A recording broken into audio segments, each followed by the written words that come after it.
বাবার অপেক্ষায় সন্তান, বাবার সেই মুখ কোনোদিন না দেখলেও ফিরে আসবেন, সেই অপেক্ষাতেই কাটছে গুম হওয়া ব্যক্তির সন্তানের সময়। তবুও প্রতীক্ষার প্রহর যেন আর শেষ হয় না।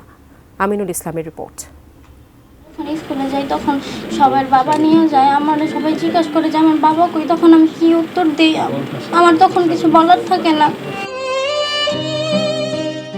10 বছর বয়সী রোজার বাবাকে নিয়ে কোনো স্মৃতি নেই, থাকারও কথা না।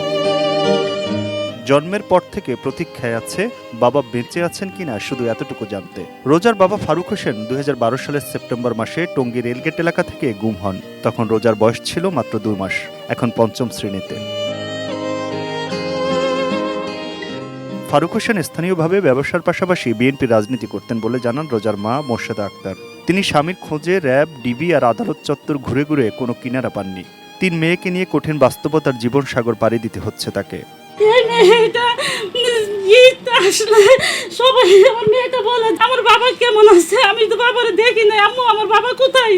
সবাই তো বাবা আছে, আমার তো বাবা নাই। সবাই তো ঈদ করে আমি স্কুলে যাই, সবাই জিজ্ঞাসা করে রুজামনি তোমার বাবা কোথায়? আমাদের বাবা আছে, তোমার বাবা নিয়ে আসো না।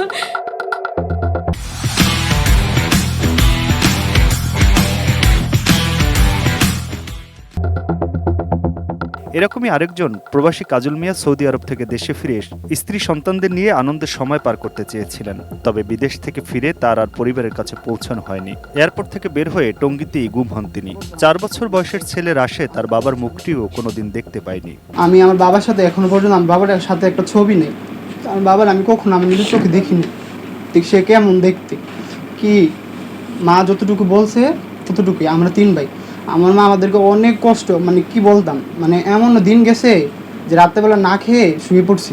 আমাদের বাবা একমাত্র আমাদের ফ্যামিলির কর্তা ছিল। মানে মানে বলার ভাষা নাই যে কত কষ্ট করে আমার মা আমাদেরকে লালন পালন করছে এতটুকু পর্যন্ত। গুম হওয়া প্রত্যেক ব্যক্তির স্থান, কাল, ঘটনা হয়তো ভিন্ন, তবে পরিবারগুলোর কষ্ট আর হাহাকার যেন একই। Aminul Islam, ATN news, Dhaka.